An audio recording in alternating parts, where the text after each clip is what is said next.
Good morning, everyone. Let's get started here. If you're watching online, please go ahead and turn on your cameras. Okay, so last class, we basically we were still working and we're still working on the soil electric conductivity exercise. So last class, I guess we, at least on the script, we didn't move as much, but that was because we had lots of really great questions and really liked our discussions. So that was really worth it. But just to refresh our minds on what we have done already.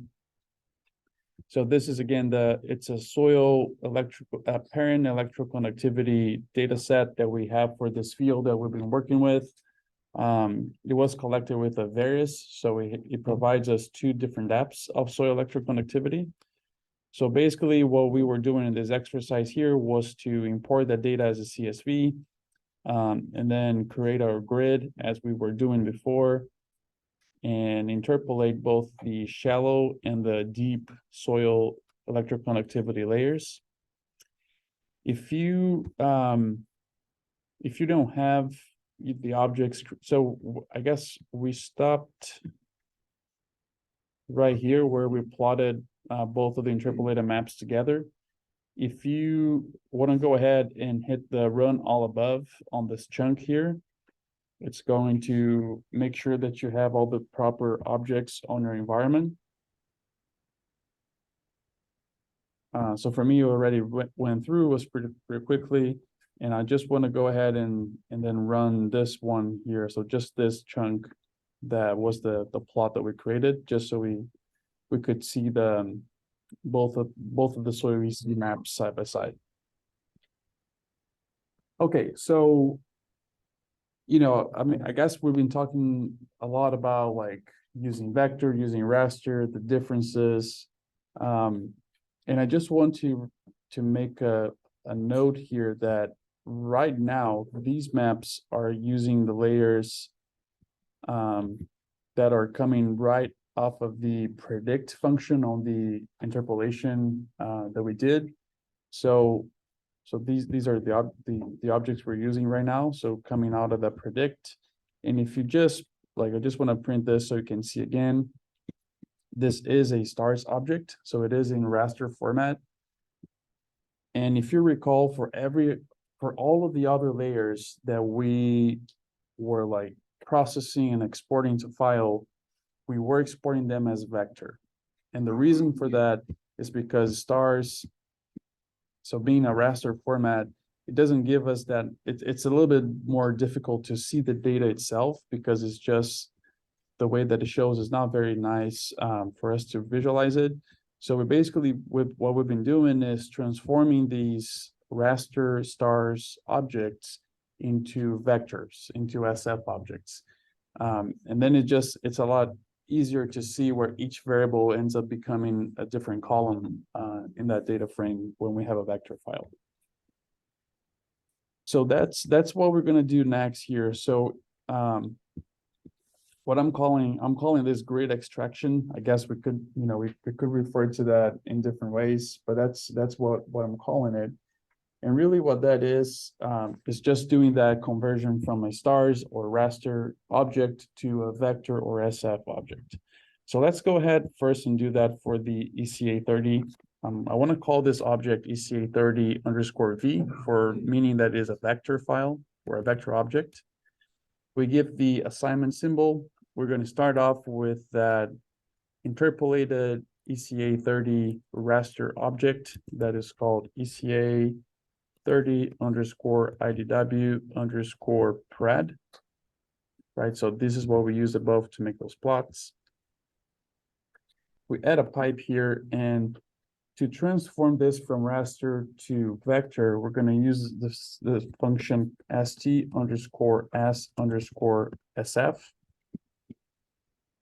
Now notice and remember that we have used this function before in a different setting, right? So this is the function that we also use when we're transforming just a regular data frame into SF. So really is a function we use to transform some type of object into SF. So in this case, the object that's incoming is in a raster format. We have to change a couple of arguments here. One of them is called as_points equals to false. So the default here is true.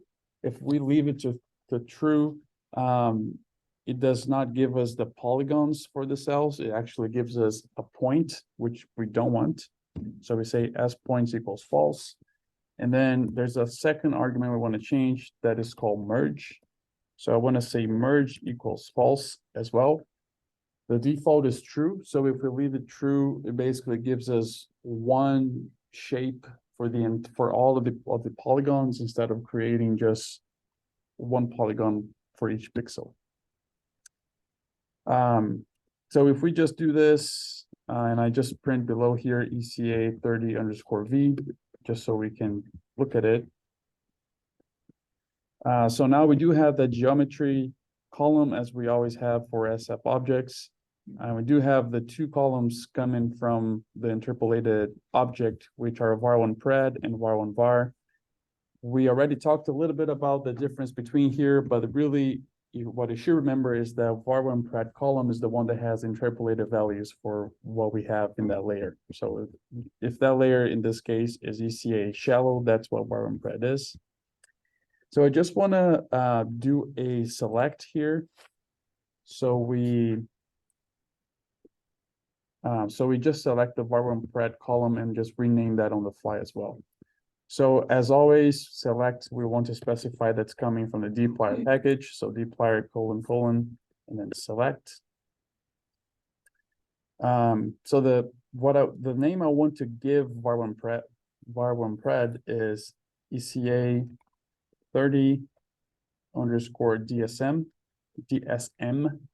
as in Mary. And that's the unit that was measured. So this is deci-Siemens per meter.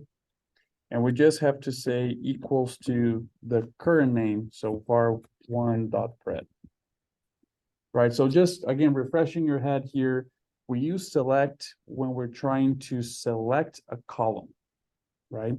So we're selecting column var1pred and we're just renaming that to ECM 30DSM on the fly. So if you go ahead and run it, and then we print it, now we still have the geometry that just comes automatically because it is an SF object. And then we have the ECA 30_DSM column renamed right there. Okay, so next step is basically doing the same, however, for the ECA deep or deep soil ECA layer, which here, the only thing I'm changing is how I'm naming the object that we're creating, and also the data set coming in. Those are the only two differences. I left you the code already because we just did that above. So just feel free to run that. And then finally, I just want to merge both of these objects into one so we can export that to file. So to merge, if you come to the next chunk here, we're going to use, we're going to start off with the shallow one. So right above here, right, we have the shallow ECA 30_V as a vector. That's what we want to use here. So ECA 30_V, we want to give it a pipe and hit return. And we're going to join this this to the deep one, so the ECA 90 vector. Which function should we use here to do this join? Merge. Left join. Is that left join? Left join, so it could be left join, but for spatial objects, left join is not the best option. There's another one. Can somebody else remember?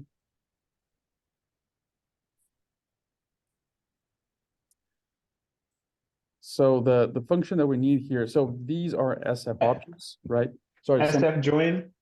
Is that the SF join? Yeah, it's yeah, so you're getting closer. Yeah, so it is ST join, right? Oh, sorry. Yeah, no, that's, you were in the right direction. So we want to use ST join.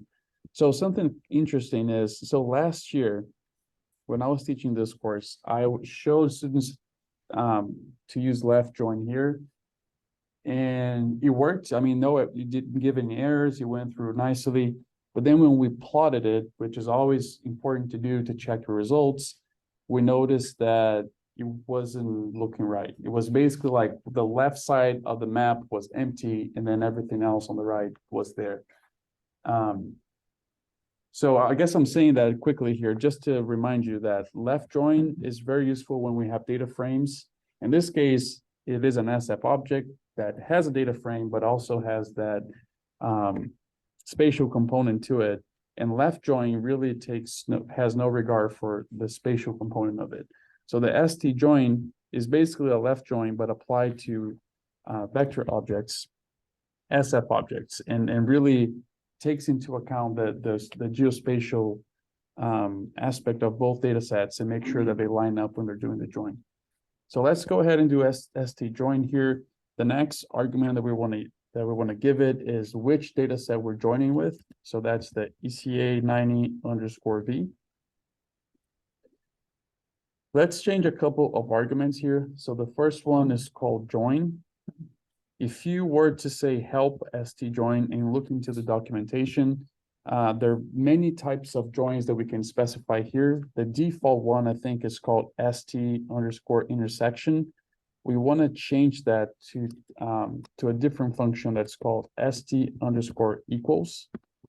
And you don't need the parentheses there. I think just the words are enough. And that just makes sure that, you know, every time, so because we interpolated all of them using the same boundary that was used to create the same grid with the same grid cell size, everything is lining up. And so now we would just want to have those cells matching when we're doing the join, and ST equals does that for us. And then finally, the last argument we want to change here is called left. So we just want to say left equals true and run this. So if we print it now, you're going to see that we combine basically both of the data columns, right? So the ECA DSM 30 and 90 centimeters. And then the geometry is just remaining the same because it's the same across both of those objects. Okay, so basically this exercise here, we have brought in the soil electrical conductivity as a CSV file. We have transformed them into SF. We have then transformed them or brought the boundary, made the grid, interpolated. Now we're transformed them back to vector and now join them. And then lastly, the last step for this exercise is that we're going to export this, right? So we're basically going through the same steps as we did for the previous layers, where we bring something in, we process it and export it. So in the next upcoming exercise, we're just going to bring them all together again and start doing some analysis. So to export this ECA_V object, what function do we need? Let me see here. Let me ask someone online. Is Austin in Tipton? Yes, sir. Hi, Austin. What function do you think we need here? Sorry, one second. One of the SF functions. Right. It's Right, one. no, wait, the right SF function. Yeah, that's right. That's right. Thanks. That's absolutely right. So remember that every time we're exporting data out of R, we're using the right function. And in this case, because it is an SF object, it is the right_SF function. Yes, thanks, Austin. So let's go ahead and do that. So we use the right_SF. The first argument that we give it is the object name. So that is the ECA_V. We give it a comma. Next thing we give it is the path, right? So open and close quotation marks. We need to get outside of the code folder. So // hit tab, go inside the data folder or hit return. And I want to call this the same name as the object. So ECA_V .geojson. Right, so remember GeoJSON is a geospatial vector type of file, and this is a file type, right? So we're exporting to file. This is not the name of the object, is the name of the file. Make sure you understand the difference between that. Objects exist only within R, files exist on your file system. So if you, again, were to work with someone that prefers to use shape files, this is where you would change that. You would just change this to SHP. We're not doing that, and we already talked a few times about why I'm not using shape files. We're using GeoJSONs just to be more compact. And also the last argument that we want to change here is called delete_DSN. We want to set that equals to true. So if we go ahead and run this, and you come here on your project, you click on that R blue button right there, and you go check your data folder, you should be seeing the ECA_V.geojson right there. Okay, so basically on this exercise that we are just finishing now, again, we have imported the soil ECA data as a CSV. We transformed that to SF and did all the wrangling that goes with it. We then brought in the boundary, created a grid, interpolated both the shallow and the deep EC data. And then we transformed them back to vector, join them, and export them to file, right? So this is the end of this exercise. And this basically wraps up the data processing part of this course as far as like the main layers that we're using for this overall exercise. Right, so now the next steps that we're going to have is we're going to have a script that basically we bring all of these layers together. So the EEL, the terrain, the EC, we bring all of them together into one R session. Now they all have been interpolated and cleaned, so they all match with each other. They all have the same extent. The cells are all the same size. So we join them, and then we're going to start doing some analysis. That initially, and this is probably going to be something that we're going to start working on Wednesday. I thought I was going to be able to finish that script to share with you today, but I wasn't able to completely finish it. So I didn't want to send you just a partially complete or partially finished script. But we're going to do that on Wednesday. So one thing that, so if you want to go ahead and save it. One thing I want to mention again is on Wednesday, we're going to have the first hour, I imagine we're going to be spending talking about the exam. So I'm going to have all of your grades. I'm going to post the grades on ELC before class, so you know what your grade was. And we're going to go through the rubric in class and answer any questions. At least that's my plan for now to do that. Perhaps I don't know, perhaps I'll come up with an assignment based on that as well, instead of going through the rubric itself. But we'll see how that goes. So I guess, if you want to make sure that you understand if you missed something in the exam, what that was and what I was expecting, we're going to have the conversation on Wednesday. And I guess this is really what I had for today. So Wednesday, we talk about the exam, and then second hour, we start bringing this data together and doing the analysis on it to create management zones. I guess that was all from my side. I just want to, so today we're going to cut short a little bit here, but I just want to go ahead and get your attendance. Excuse me, Professor, I have a question. Yes. Yes, so it's not related to our lecture, but it's related to R. So I wanted to ask about the function patchwork. Does it work only for maps, or we can even use it for visualizing two ggplots together? So the package patchwork, it can combine any ggplot object. So that doesn't have to be a map, but of course, if it is a map, it has to be made with ggplot for you to be able to combine them in the same figure. Oh, actually, I was trying to combine two ggplots the other day, but it was giving some error, and I even tried some other packages after searching on Google, but they were not working either. Okay, well, if you know, if you wanna open an issue with like, you know, give your with the code that you're doing and the error message that you're seeing, I can try to help you through GitHub first, and if needed, then we can connect by Zoom as well. All right, thanks. Yeah. Right. Does anyone have any questions about what we did today or our plans for Wednesday?